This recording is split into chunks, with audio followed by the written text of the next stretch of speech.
All right.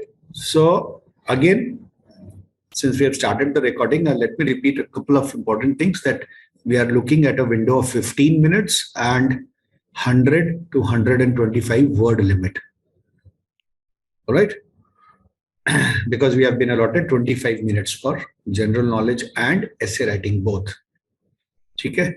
Now for the essay, there are two things which are important. One is structure and the matter. Matter part, we understand that it solely depends on your awareness, general awareness of, prior to the essay or something which occurs to you, right on the spot, depending on your current affairs knowledge. Okay. So let's focus on the structure part, which we can help and which we can prepare. Okay. Structure part is very important. Structure part is important in the sense I believe it's 60% is structure. I believe this 60% is structure.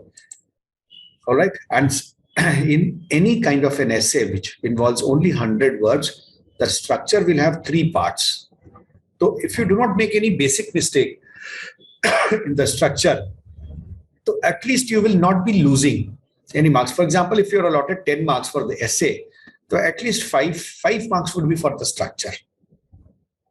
So once the examiner starts reading it, if it is structured properly, at least it's not put off right in the beginning.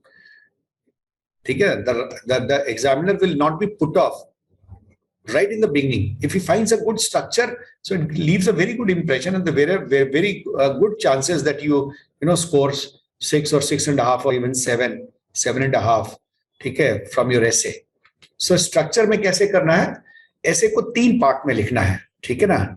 क्या 3 parts होने चाहिए? First part should be introduction, ठीक है? First part should be introduction. Alright, so we are starting with introduction. Second part should be the body and the third part should be the conclusion, ठीक है? Alright, so introduction, body and conclusion, ये तीनों चीज अपने को ध्यान में रखना है, राइट? तो एटलीस्ट हाउ मेनी पैराग्राफ्स, ऐसे ही पता लग गया कि अगर बहुत ही कंप्रेस्ड ऐसे लिखोगे तो भी 3 पैराग्राफ तो साफ साफ दिख रहे हैं. So if you are confused कि साहब कितने पैराग्राफ लिखने हैं, मुझे तो सीधी सी बात है 3 पैराग्राफ तो मिनिमम होंगे. नाउ दिस बॉडी वाला जो पार्ट है ना, that can be expanded. Maybe this body could be expanded in say 2 paragraphs or even 3 paragraphs. So if body is 3 paragraphs, then 1 for intro and 1 for conclusion, that makes for 5 paragraphs. ठीक है ना? अभी इतना लिख पाओगे नहीं लिख पाओगे, that all depends on your typing speed and everything else, and the speed at which the thoughts occur in your mind. All right? तो हमें 3 तो distinct structures उस एग्जामिनर को दिखना चाहिए कि साहब इसने ये इंट्रो ले लिया, ये लास्ट में इसने कंक्लूजन दे दिया और बीच में अपना बॉडी दे दिया ऐसे का, ठीक है?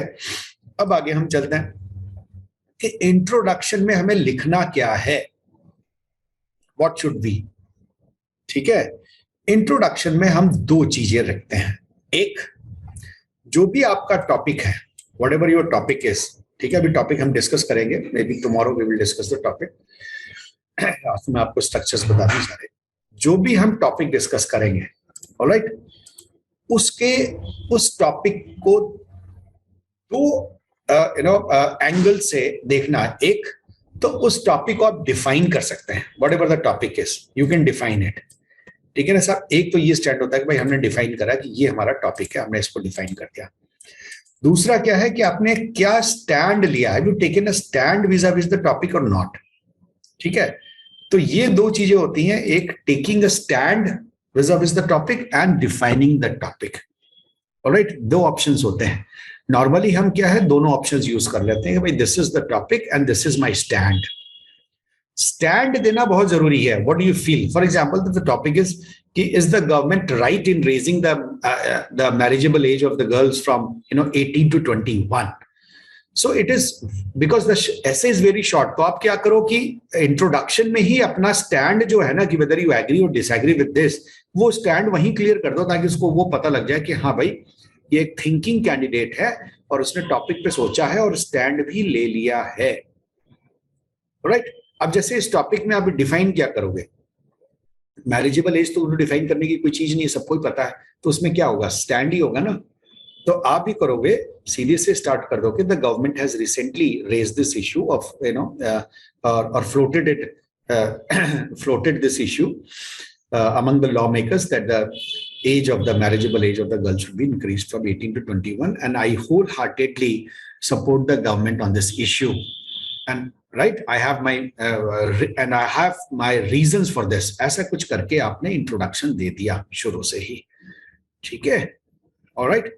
या अब अगर आपको कुछ डिफाइन करना है तो उसके बारे में कुछ आपके पास जैसे डेटा है, फॉर एग्जांपल कि आप हिंदू मैरिज एक्ट है, ठीक है, हिंदू मैरिज एक्ट है, ये कब का है वो देख सकते हो। जो शारदा बिल है, वो शारदा बिल पे आप कुछ बोल सकते हो, ठीक है। Last time when was the age fixed, ठीक है, what was the age earlier, 15 years, उसके बाद एज फिक्स्ड हो गए 18 years. When was that, by which law it was fixed?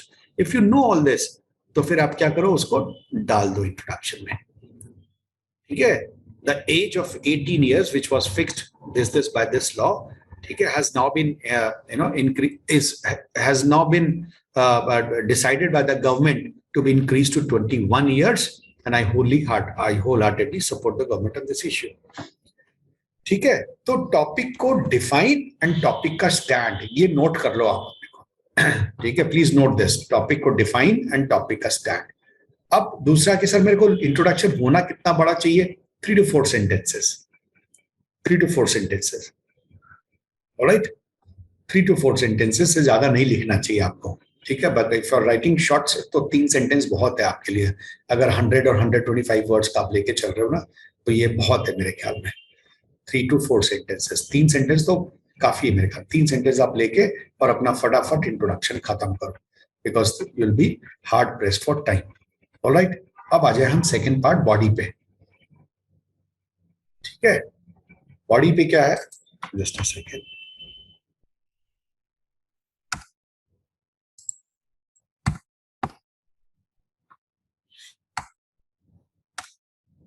Alright. Body पे क्या है, कितने पैरास लिखने अपने को, 3 पैरास मैंने बताया था। अब राइट, अब यहाँ पे अगर छोटा है तो आपको बहुत ज्यादा नहीं है तो आप 2 पैरास भी लिख सकते हैं। सो 2 पैरा, 3 पैरा, 4 पैरास और 5 पैरास, ये लिखना है, ठीक है। और ये इस पैरास में करना क्या है, ये काहे के हैं पैरास, करने के लिए क्या काम, क्या करना अपने को इसमें, हमें अपने स्टैंड को जस्टिफाई करना है। इफ यू आर वंडरिंग कि सर हमें करना क्या है उस तीनों पैरा में, आपने स्टैंड ले लिया ना यहाँ पे, तो बॉडी में वो सारे आर्ग्यूमेंट्स आपको लिखने हैं, ठीक है, विच जस्टिफाई योर स्टैंड, आगे समझ में। So you have to justify your stand, alright.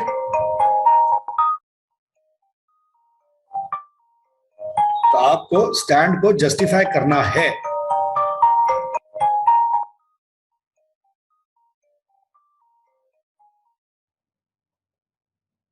Alright. इस स्टैंड को जस्टिफाई आपको करते रहना है,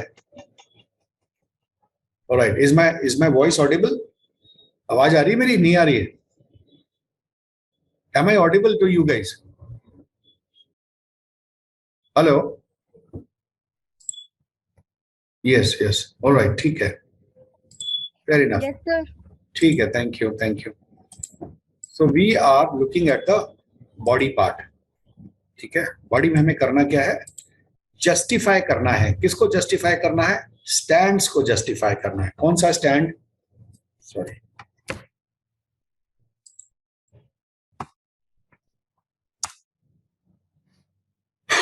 justify the stand which you have just taken. Just a second. और लिमिट आ गया क्या भाग्यश्री? मैक्सिमम 250 है ना? अच्छा ठीक है, चलो। हाँ, पहले भी 250 रखते थे ये, पर इस बार आपने मुझे बताया नहीं कि कितना वर्ड लिमिट आया कि नहीं आया, सो मुझे पता नहीं था। ठीक है, 250 देके चलना है तो ठीक है। तब तो आपके अब 250 होने से क्या चेंज हो जाएगा, हमारा क्या चेंज हो जाएगा?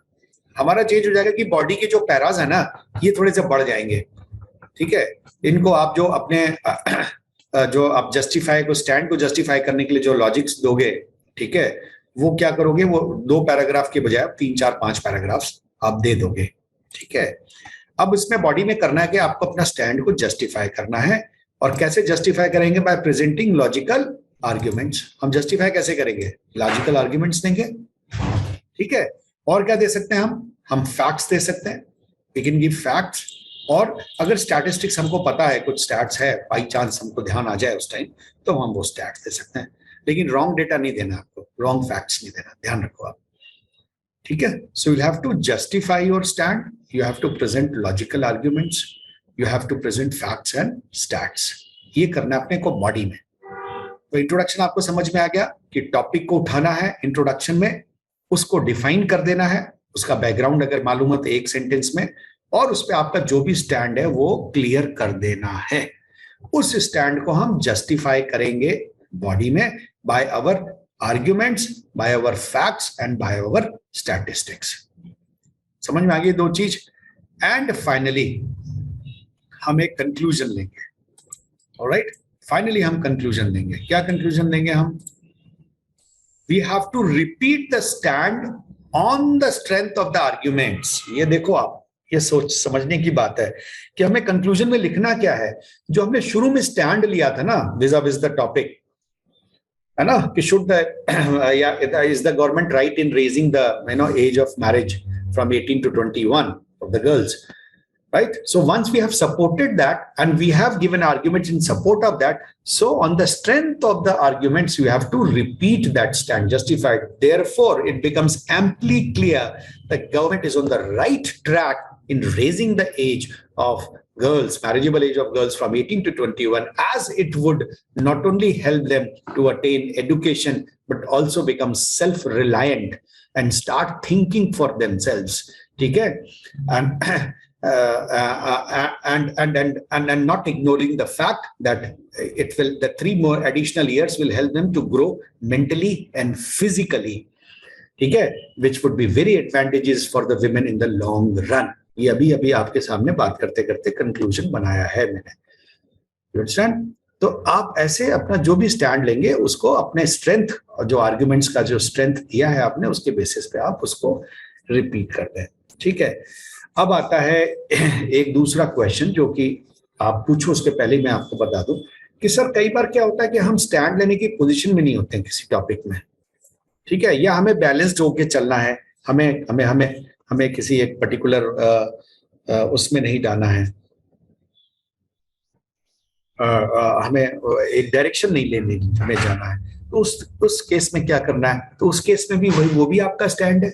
अगर आपको कोई बैलेंस्ड स्टैंड लेना है इस पे कि by you do not whole heartedly agree with the government step, तो आप उधर टॉपिक में जब आप इंट्रोडक्शन दे रहे हैं उसी टाइम में बता दीजिए the government has decided to raise the age of this, although it has many advantages but many of the critics point out, ठीक है, मेनी डिसएडवांटेजेस एज वेल। ये आपने शुरू में दे दिया।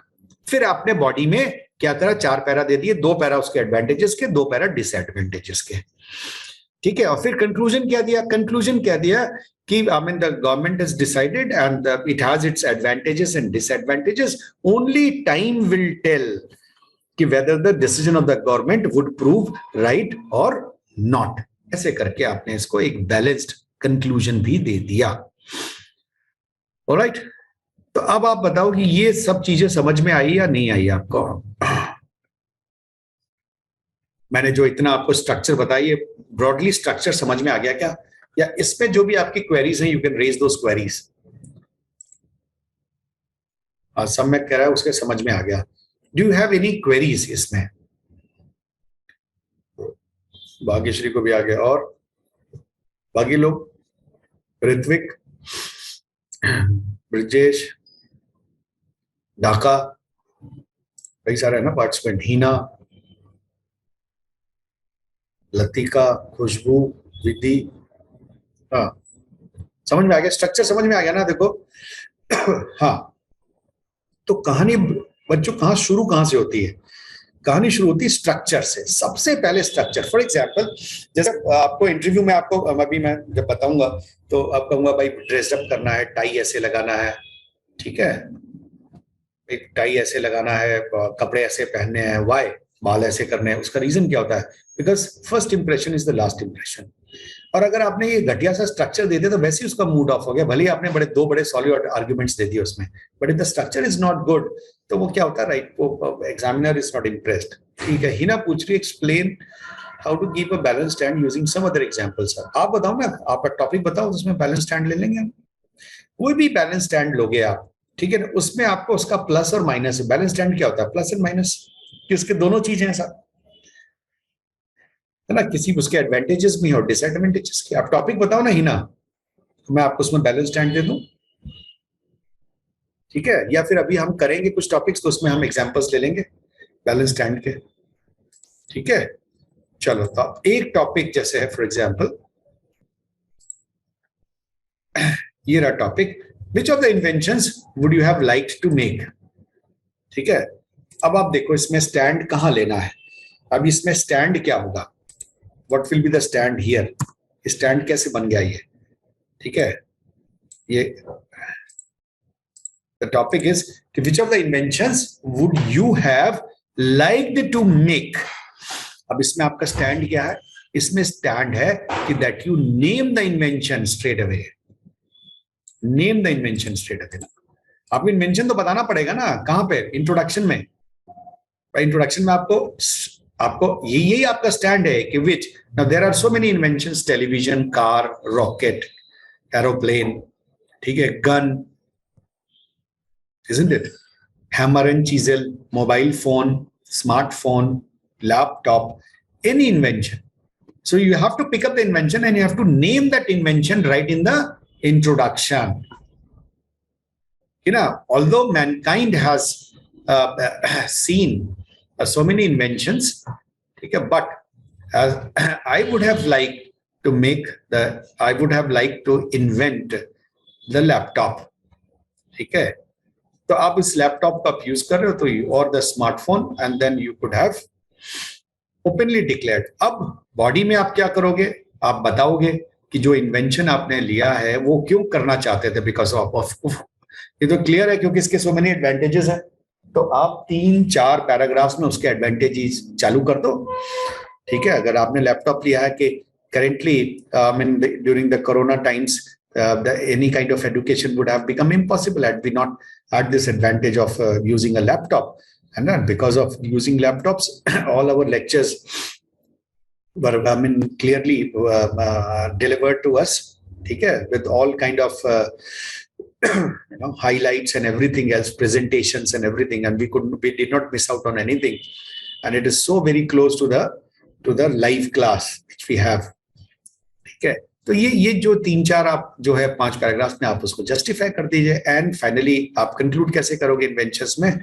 Therefore looking at the advantages that laptop is offering me, there is no denying the fact that this would have been the most important invention for the mankind and for the student of the current generation, and I would have loved to make it and being known for it and being thanked by the plethora of students. ठीक है, अब आपने ये आपने कर दी अपनी Dzire, और आपने थोड़ा सा स्माइल के साथ ये भी लिख दिया कि साहब I would have love to be thanked by the student community for having made this invention.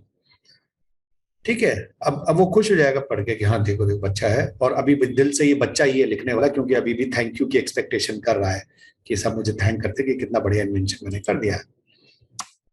Alright, आगे समझ में? तब एक काम करें कि इस पे अब मैं आपको ये एक वो दे देता हूं इस टॉपिक पे। अब इस टॉपिक पे आप लिख लो, है ना, इस टॉपिक पे ऐसे लिख लो, आप 15 मिनट का टाइम ले लो, राइट, 15 मिनट्स का टाइम ले लो, और अभी 10:40 हो रहा है, और 10:40 एंड 15:55 के बाद से आप मुझे पोस्ट कर दो, तो मैं आपका व्हाट्सएप खोल के, है ना, फिर अपन इसको डिस्कस कर लेते हैं 10:55 पे। क्या बोलते हो? व्हाट डू यू से? बोलो बोलो बोलो बोलो। सम्यक, ठीक है। बाकी rest of the people, sir अभी नहीं हो पाएगा, क्यों? लैपटॉप खराब हो रहा है।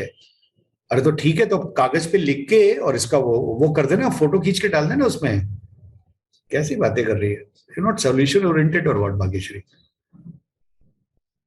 भाई आपका लैपटॉप खराब है तो कोई बात नहीं, आप हाथ से लिख के दे दो, कम से कम जो स्ट्रक्चरल और उसका मैटर वाला तो समझ में आ गया, टाइपिंग प्रैक्टिस ही तो नहीं हो पाएगी। ठीक है, आप हाथ से लिख के उसको फोटो खींच के भेजो, जिसके पास भी लैपटॉप फैसिलिटी नहीं है वो फटाफट हाथ से लिखो और उसको भेज के भेजो। हम तो स्ट्रक्चर तो डिस्कस करेंगे सबका। आज मैं स्ट्रक्चर की ट्रेनिंग कर दूं, फिर कल हम मैटर की ट्रेनिंग करेंगे। समझ में आ गया? दोनों चीज हो जाएगी। ठीक है, उसके बाद प्रैक्टिस कर करके आप लोग इंडिविजुअली जो भी भेजना चाहे मुझे भेज दें, I will cater to you. हाँ भाई, बाकी लोगों को सही है? Do you agree? Latika, Ritwik, Khushboo, Vidhi भेज रहे हो ना अभी? बोलो बोलो बोलो बोलो बोलो बोलो।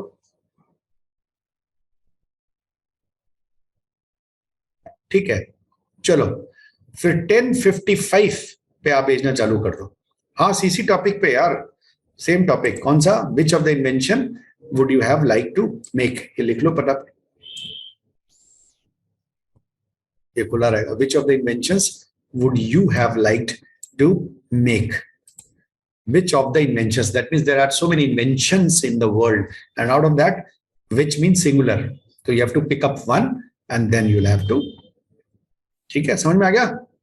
यस, चलो हो जाओ, शुरू हो जाओ सब। ठीक है, 10:40 to 10:55, 10:55 से मुझे भेजना चालू कर दो। ठीक है, वी शैल डिस्कस। स्ट्रक्चर में देख लो तुम लोगों का कैसा है, बस आज स्ट्रक्चर की ट्रेनिंग कर दूंगा, कल मैटर की ट्रेनिंग कर दूंगा, मस्त हो जाओ। ऑलराइट,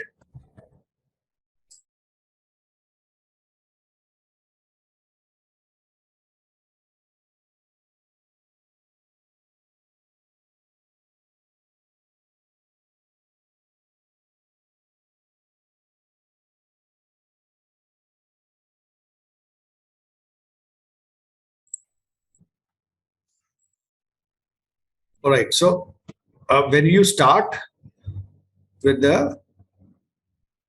इंट्रोडक्शन, एक चीज जो आपको हमने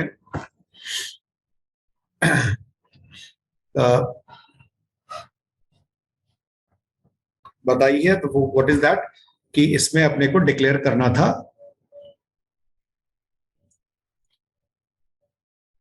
आई would have like to invent aeroplane, ये एक सेंटेंस आना चाहिए था। ठीक है, second paragraph is all right. Third paragraph, to the huge quantity of carbon large and people can move.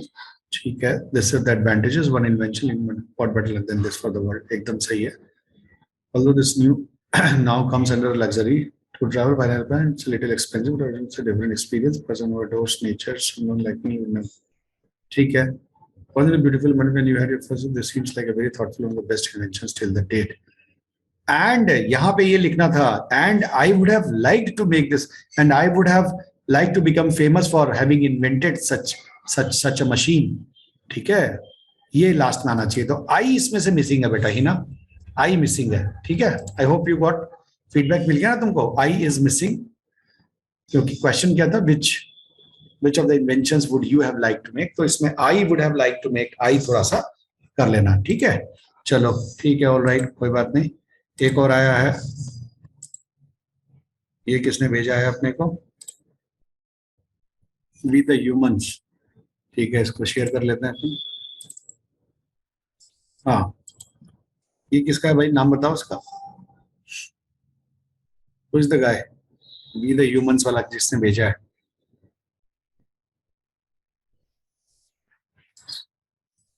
Virjesh ने, ठीक है। We the humans, in order to make our life comfortable and full of facilities, have done several significant inventions. Spelling wrong है बेटा inventions की, देखो in our past। देखो grammatical और spelling mistakes नहीं बेसिक करनी है अपने को, ये ध्यान रखना, ये बहुत ही बुरा लगता है। At your age ये बिल्कुल भी ठीक है। तो ये स्पेलिंग को दोबारा चेक कर लेना जब भी आप एग्जाम में पढ़ना ना, जब लिखने के बाद एक बार उसको पढ़ लेना कि स्पेलिंग मिस्टेक नहीं है। बट एडमिट, ये देखो इसमें भी एस टी आया, इसमें भी एस टी आया, तो एस टी या तो तुम्हारे उसमें कुछ प्रॉब्लम है कीबोर्ड में। But admit this, we all forgot to take care of our environment, we have been polluting it। polluting spelling में गलत है, it very badly। तो तीन जगह गलती होगी spelling, invention, admit and polluting। ठीक है, डबल एल आएगा। हाँ तो एडमिट नहीं तो अमिट्स भी तो गलत है ना, AMIDST आना चाहिए ना, DST. We have been polluting it very badly, making it a difficult place to live in. The major cause of this pollution is non-biodegradable. I being a researcher, would like to invent a machine that helps in disposing the waste in an eco-friendly manner. ठीक है, ये तो तुम्हारा इतना बड़ा background बना के बना दिया, चलो फिर भी ठीक है, इट्स ऑल राइट. भले बैकग्राउंड इसने बहुत बड़ा बना दिया, लेकिन फिर भी इंट्रोडक्शन में ही एकदम सही है. Non-biodegradable substances like plastic is the major point of concern as it blocks the surface of Earth for millions of years to decompose. It also leads to global warming. आपकी मशीन क्या करेगी?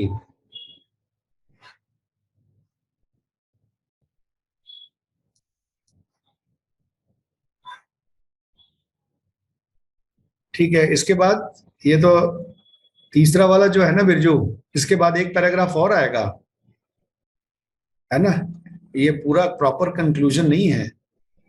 Thus to reduce the pollution, I would have liked to, grammar ठीक करो, invent a machine that decomposes non-biodegradable waste without polluting our environment further. अच्छा, ठीक है.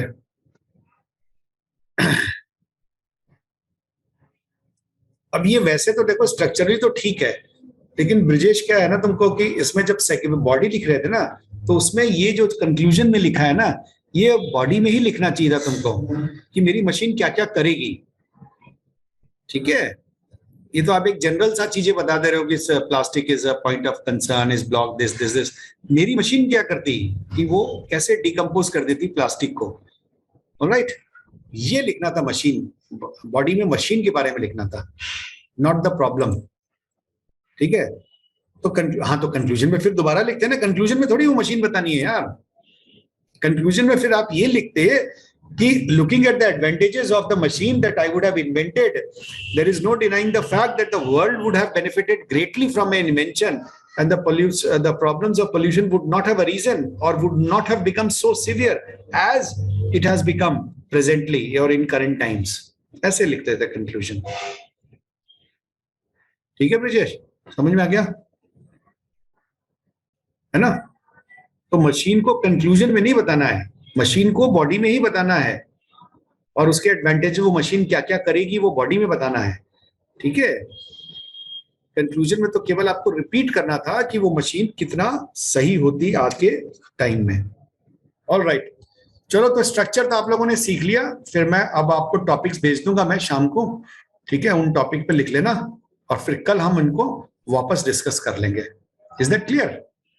कल morning में तो मेरी क्लास है 9 to 11, तो फिर कल शाम वाम को हम डिस्कस कर लेंगे टाइम निकाल के, विद म्यूचुअल कन्वीनियंस.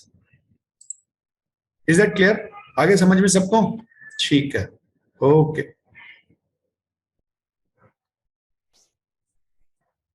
चलो, थैंक यू.